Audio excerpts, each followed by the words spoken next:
السلام علیکم ورحمۃ اللہ نحمدہ ونصلی علی رسولہ الکریم اما بعد فاعوذ باللہ من الشیطان الرجیم بسم اللہ الرحمن الرحیم رب اشرح لی صدری ویسرنی امری واحلل عقدۃ من لسانی یفقہوا قولی۔ سیرت پر عبارت یافتہ کتاب الرحیق المختوم ہم پڑھ رہے تھے، صفحہ نمبر 70 سے انشاءاللہ شروع کرنا ہے۔ موضوع چل رہا تھا جاہلی معاشرے کی چند جھلکیاں، اور اس میں ہم ان کے اجتماعی حالات پڑھ رہے تھے، جس میں ہم نے وہاں پر رائج نکاح کے بارے میں پڑھا تھا۔ اب اس کے بعد وہ بتا رہے ہیں کہ زناکاری تمام طبقات میں عروج پر تھی۔ طبقہ مینس یعنی لوئر مڈل اپر، ہر طرح کے طبقے میں عروج پر تھی، یعنی بہت زیادہ تھی۔ کوئی طبقہ یا انسانوں کی کوئی قسم اس سے مستثنیٰ نہ تھی، یعنی اس سے باہر نہیں تھی۔ البتہ کچھ مرد اور کچھ عورتیں ایسی ضرور تھیں جنہیں اپنی بڑائی کا احساس اس برائی کے کیچڑ میں لت پت ہونے سے باز رکھتا تھا۔ پھر آزاد عورتوں کا حال لونڈیوں کے مقابل نسبتاً اچھا تھا۔ اصل مصیبت لونڈیاں ہی تھیں، اور ایسا لگتا ہے کہ اہل جاہلیت کی غالب اکثریت یعنی زیادہ تر اس برائی کی طرف منسوب ہونے میں کوئی آر بھی محسوس نہیں کرتی تھی، یعنی دل میں احساس بھی ایسا مردہ ہو گیا ہوا تھا کہ انہیں شرم نہیں آتی تھی اس بات پر کہ یہ کوئی برائی ہے۔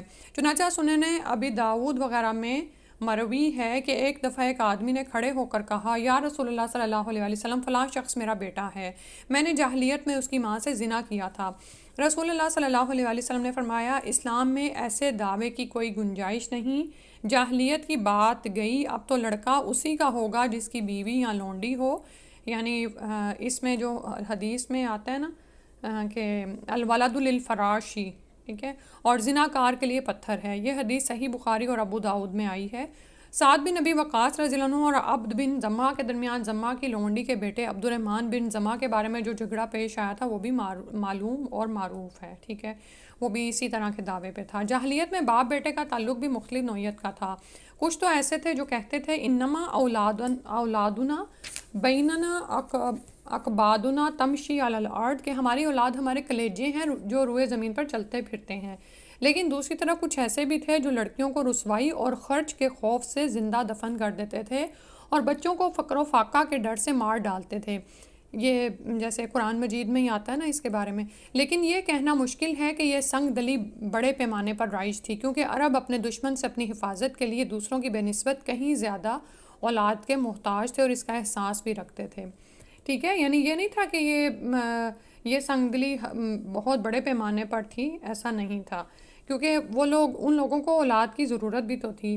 جہاں تک سگے بھائیوں، چچیرے بھائیوں اور کنبے قبیلے کے لوگوں کے باہمی تعلقات کا معاملہ ہے تو یہ خاصے پختہ اور مضبوط تھے، کیونکہ عرب کے لوگ قبائلی عصبیت ہی کے سہارے جیتے اور اسی کے لیے مرتے تھے، ٹھیک ہے۔ عصبیت دراصل ہوتی کیا ہے کہ کسی گروہ، قبیلے، خاندان یا قوم سے بیجا لگاؤ، حمایت اور وفاداری رکھنا، اور ایسی حمایت اور وفاداری رکھنا کہ جس میں حق و انصاف سے ہٹ کر صرف اپنوں کی طرفداری کی جائے، ٹھیک ہے۔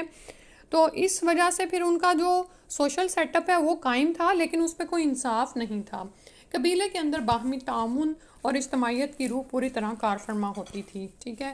یعنی ایک ہی قبیلے میں جب وہ آپس میں وفاداری کو نبھاتے تھے تو اس میں باہمی تعاون اور اجتماعیت کی روح پوری طرح کار فرما ہوتی تھی، جسے عصبیت کا جذبہ مزید دو آتشہ رکھتا تھا۔ یعنی اپنے کنبے کے لیے مر مٹنے کا جو جذبہ تھا وہ یہ اجتماعی نظام کو چلانے میں مددگار تھا۔ در حقیقت قومی عصبیت اور قرابت کا تعلق ہی ان کے اجتماعی نظام کی بنیاد تھا، ٹھیک ہے۔ اسی وجہ سے نظام تھوڑا قائم تھا، ادروائز آپ جانتے ہیں نا کہ وہاں پر امن و امان کی صورتحال تو کوئی اتنی اچھی تھی نہیں۔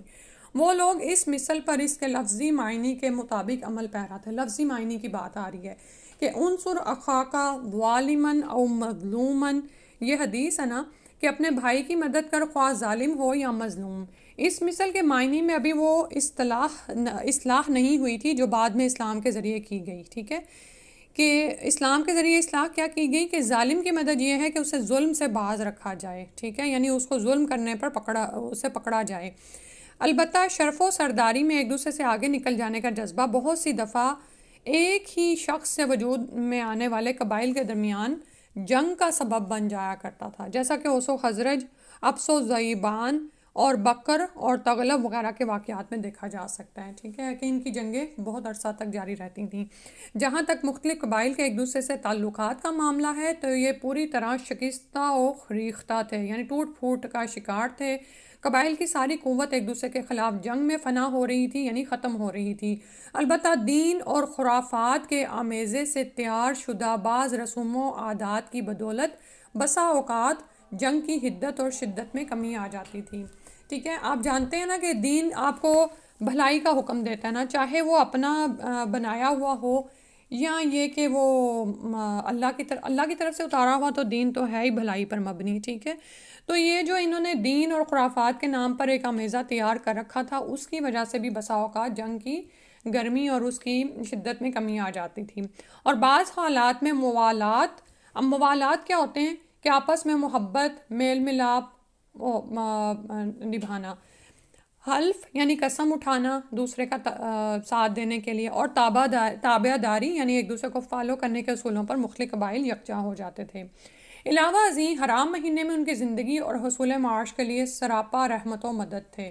یعنی حرام مہینے کیا تھا کہ اس میں آپ جانتے ہیں نا کہ یہ ایک دوسرے کے اپنے جانی دشمن سے بھی تعرض نہیں کرتے تھے حرام مہینے میں، ٹھیک ہے۔ تو یہ کچھ مہینے تھے جو امن سکون کے ہوتے تھے اور حصول معاش وہ کرتے تھے ان مہینوں میں۔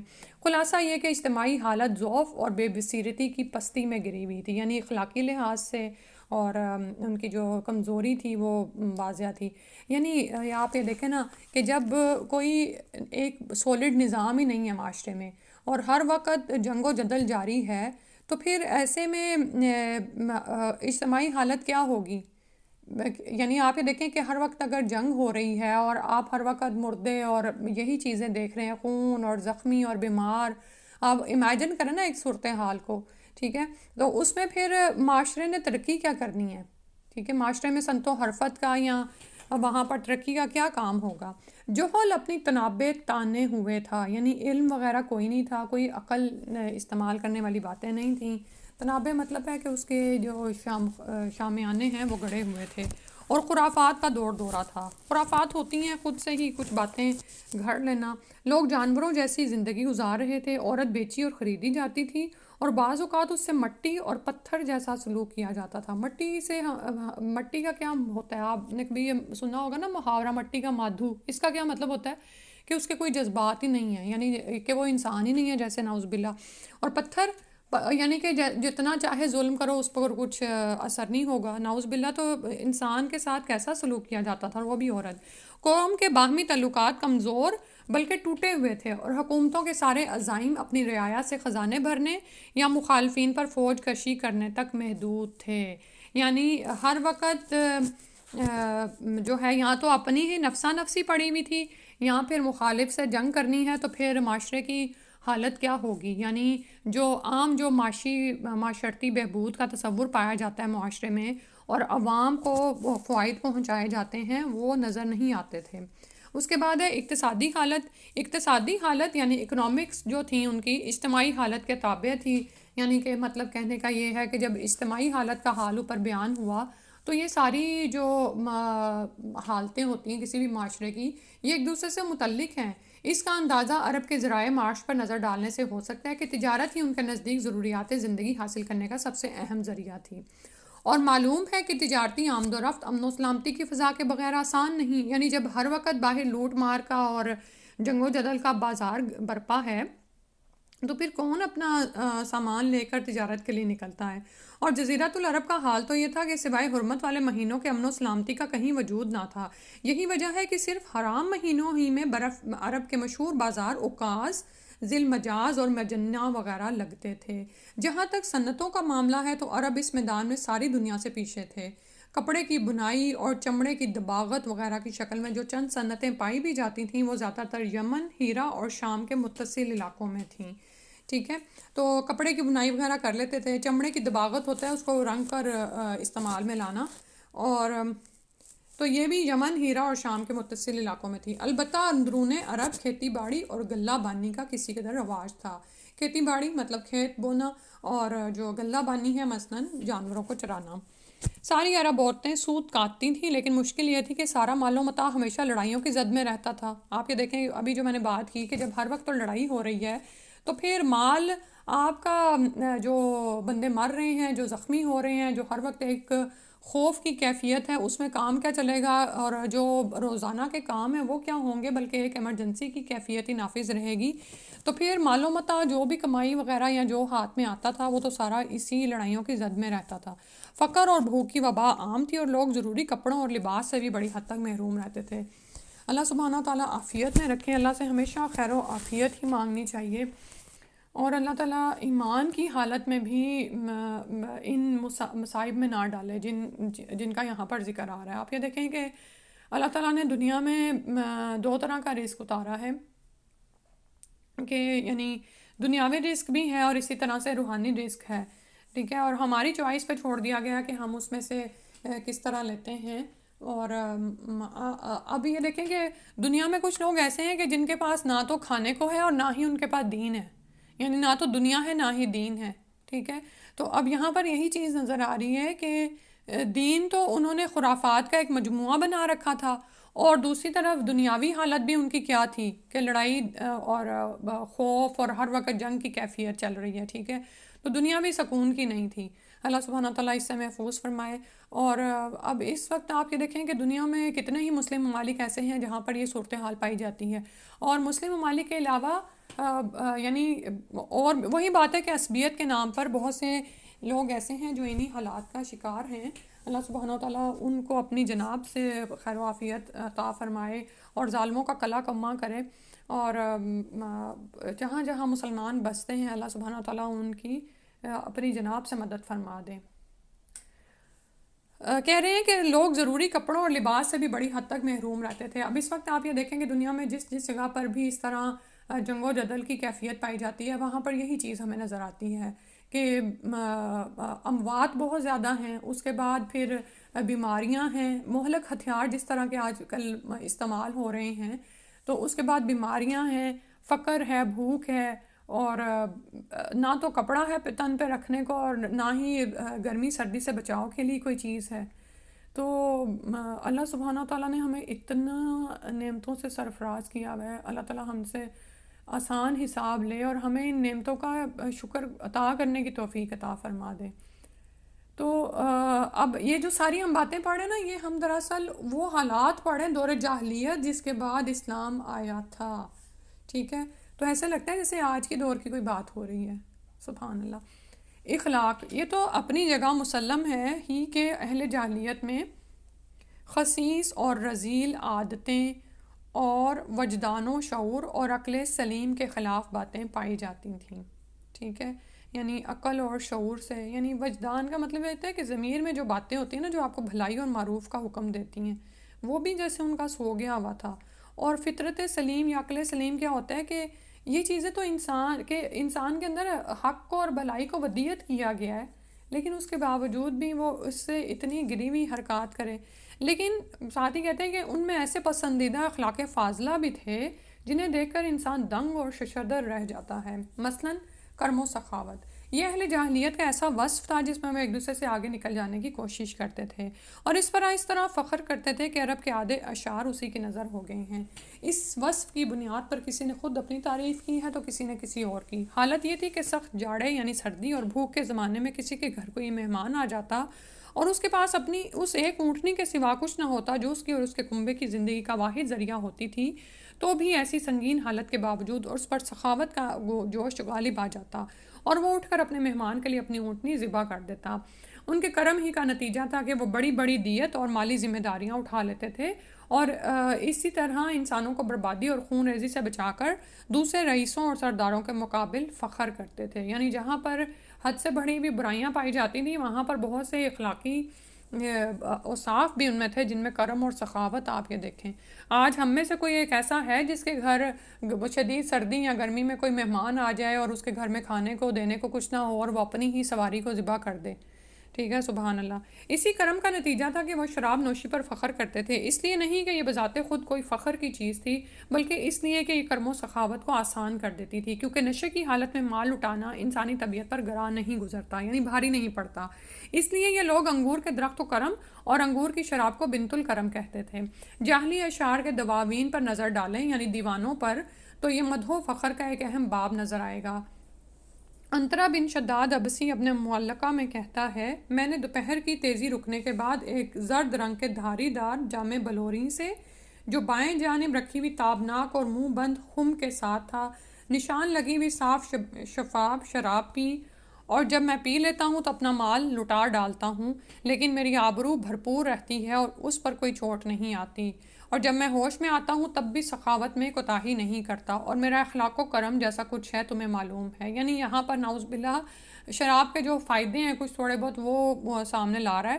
ان کے کرم ہی کا نتیجہ تھا کہ وہ جوا کھیلتے تھے۔ ان کا خیال تھا کہ یہ بھی سخاوت کی ایک راہ ہے، کیونکہ انہیں جو نفع حاصل ہوتا یا نفع حاصل کرنے والوں کے حصے سے جو کچھ فاضل بچ رہتا، یعنی ایکسٹرا، اسے مسکینوں کو دے دیتے تھے۔ اسی لیے قرآن پاک نے شراب اور جوئے کے نفع کا انکار نہیں کیا، بلکہ یہ فرمایا وَإِثْمُهُمَا أَكْبَرُ مِن نَفْعِهِمَا، اور ان دونوں کا گناہ ان کے نفع سے بڑھ کر ہے۔ یعنی یہ تو دیکھو عقل والو کہ فائدے تو ہیں ان دونوں میں، لیکن ان کے نقصانات کتنے زیادہ ہیں۔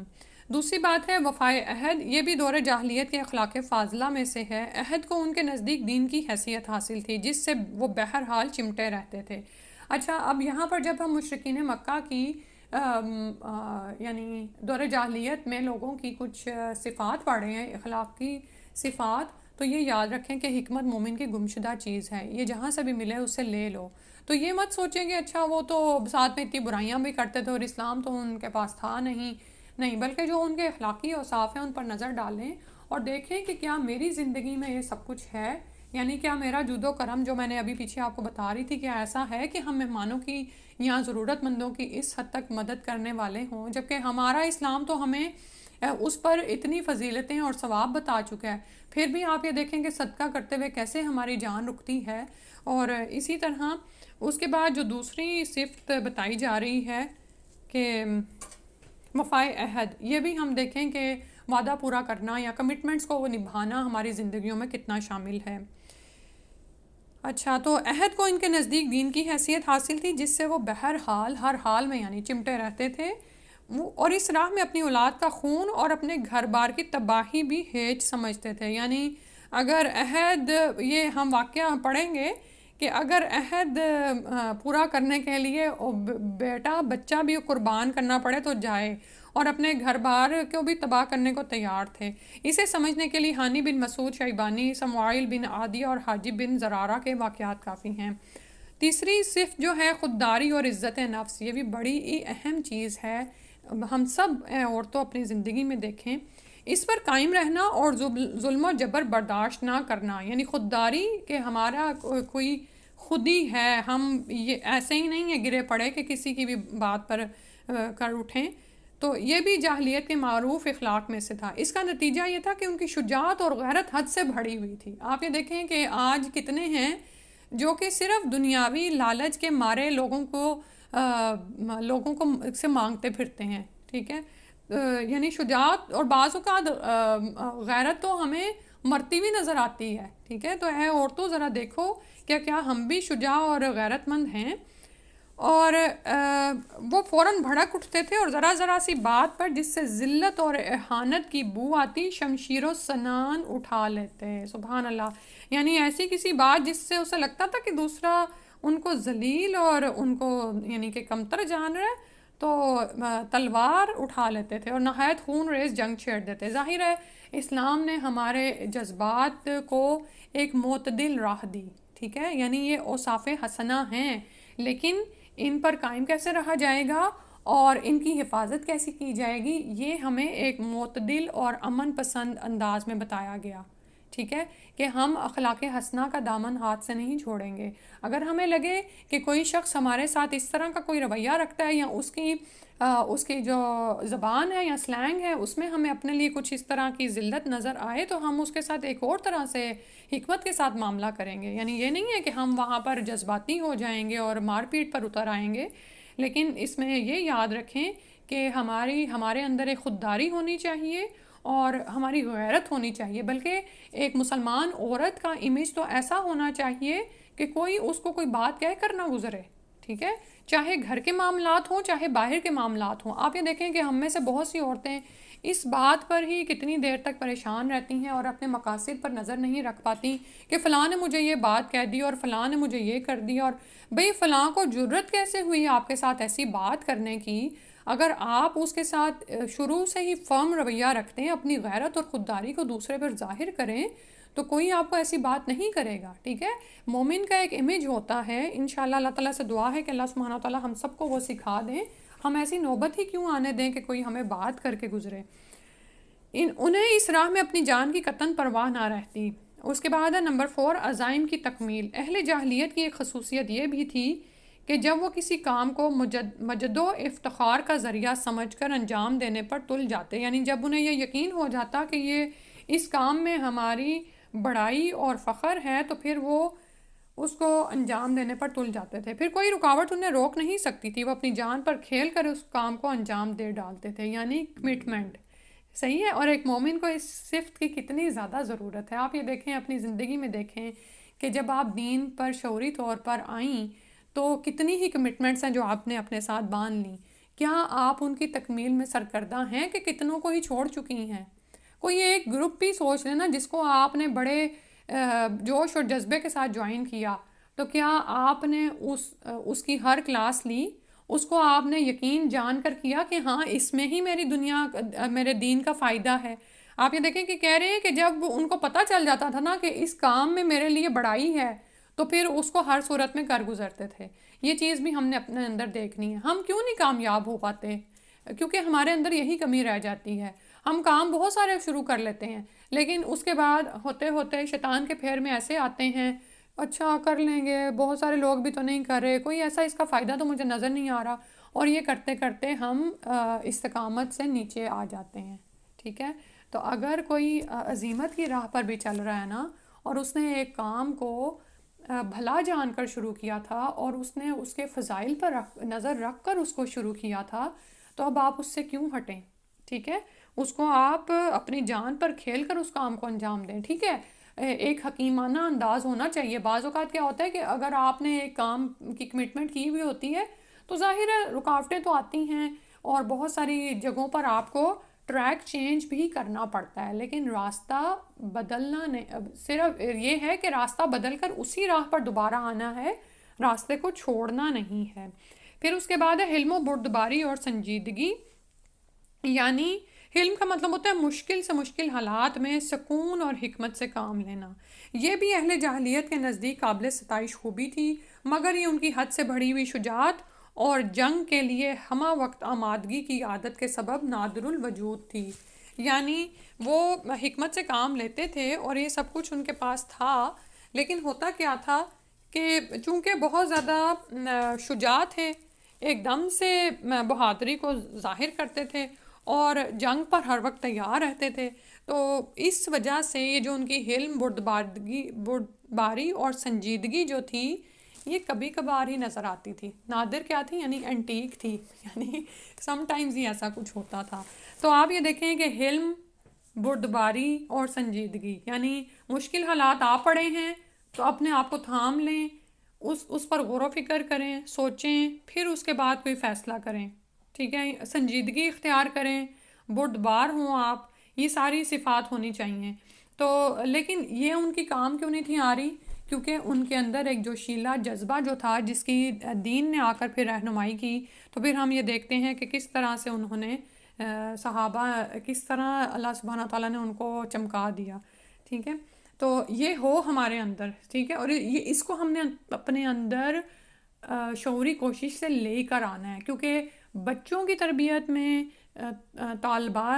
یعنی اسٹوڈنٹس کی تربیت میں یہ بہت اہم خوبی ہے جو ایک استاد کے یا ایک ماں کے اندر ہونی چاہیے، کیونکہ بسا اوقات ہم معاملات کو کیوں بگاڑ دیتے ہیں؟ کیونکہ ہم ان کو اچھے طریقے سے یعنی ان پر ریئیکٹ نہیں کر پاتے، یا تو ہم جذباتی ہو جاتے ہیں اور بنا بنایا کھیل بگاڑ دیتے ہیں، اور یا پھر ہم سست ہو کر یا غفلت میں یا تنگ آ کر اس معاملے کو چھوڑ دیتے ہیں.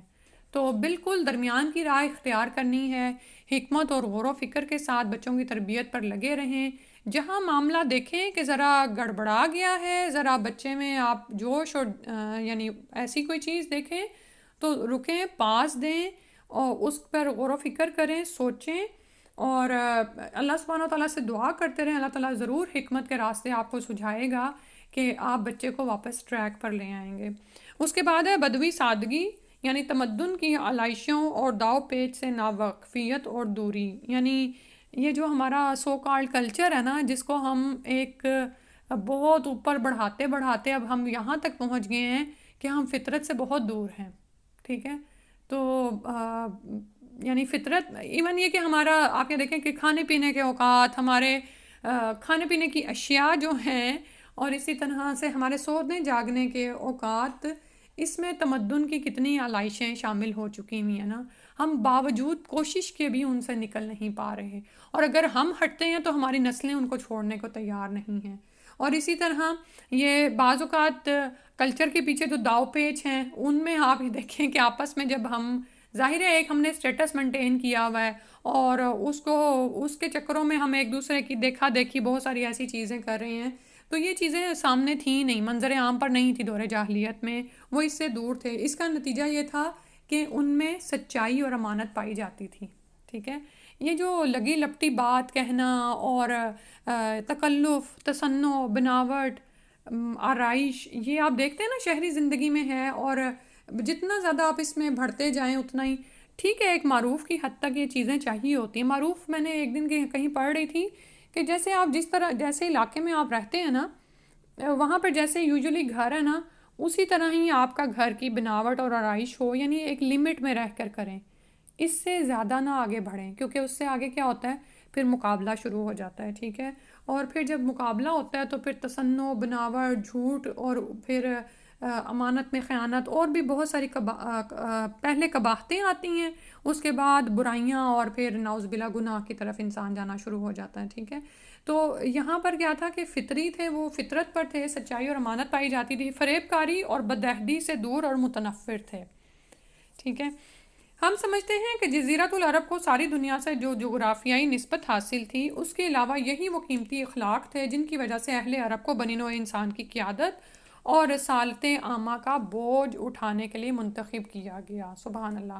اچھا، ابھی یہ جو ہم بدوی سادگی کے بارے میں پڑھ رہے ہیں نا، میرے ذہن میں ایسی ایک چیز آ رہی تھی کہ اب ظاہر ہے آپ یہ سوچیں کہ ہم بدو تو ہیں نہیں اور نہ ہی ہم دیہاتوں میں جا کر رہ سکتے ہیں، لیکن میں نے شہروں میں جو چیز دیکھی نا، وہ دیکھی ہے یہ جو آپ یہ دیکھیں کہ جو کوارٹرز ہوتے ہیں یا سم ٹائمز کچھ ٹاؤنز ہوتے ہیں جہاں پر سیم پیٹرن پہ گھر بنے ہوئے ہوتے ہیں. ٹھیک ہے، یا فلیٹس ہوتے ہیں بلڈنگ میں سیم ایک طرح کے پیٹرن، اس میں آپ یہ دیکھیں کہ مقابلہ اور یہ چیزیں کم ہوتی ہیں.